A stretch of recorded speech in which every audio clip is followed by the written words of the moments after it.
Running এই ক্যান্ডেলে আমি multiple কিছু আপডিরেকশনের ট্রেড নিয়ে নিলাম। ওকে, ফাইন। আচ্ছা, এখানে ট্রেড নেওয়ার রিজনটা ভেরি সিম্পল, একটু বোঝার ট্রাই করেন। ওকে, আমি আপনাদেরকে এক্সপ্লেন করে দিচ্ছি, একটু বোঝার ট্রাই করেন। তো প্রথমত হচ্ছে এই যে জায়গাটা দেখেন, এটা একটা রেজিস্ট্যান্স লেভেল, তাই না? এটা একটা রেজিস্ট্যান্স লেভেল। ম্যাক্সিমাম টাইম এই জায়গা থেকে মার্কেট রিজেকশন খেয়ে এসে, মানে এই জায়গা থেকে সেটা কথা হচ্ছে আপনার রিভার্সাল আসছে, তাই না? তো দেখেন এই জায়গাটায় মানুষ হচ্ছে ট্রাপ করবে, যারা লেভেল দেখে ট্রেড প্লেস করে থাকে। ভিডিওটা সবাই একটু অ্যাটেনশন দিয়ে দেখবেন। এই জায়গাটায় মূলত সবাই হচ্ছে ট্র্যাপের শিকার হবে। কিভাবে?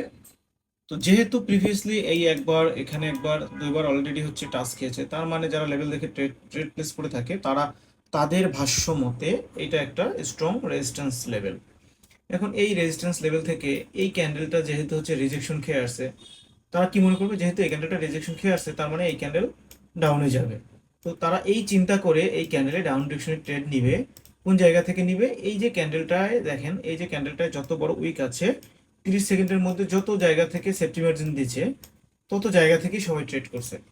এন্ড অফ দ্য টাইম দেখেন ক্যান্ডেলটা গিয়ে কি করছে, সবার সেফটি মার্জিনের উপরে গিয়ে ক্লোজ দিছে। এইটা হচ্ছে ভাই ওটিসি ট্রাফ। জাস্ট এই সিম্পল জিনিসগুলো যদি আপনি বোঝেন, আপনি এখানে দিন শেষে বেটার করা কি, মানে বেটার কিছু করা আহামরি কঠিন কিছুই না। জাস্ট একটু ডিসিপ্লিনের মধ্যে থাকতে হবে। ওকে, তো প্রপার ওয়েতে ডিসিপ্লিন, গাইডলাইন, মার্কেট আপডেট যদি ফ্রিতে পেতে চান সেক্ষেত্রে আপনি চেক করতে পারেন আমাদের হচ্ছে টেলিগ্রাম চ্যানেলটা। তো ঠিক আছে, সবাই ভালো থাকবেন, সুস্থ থাকবেন।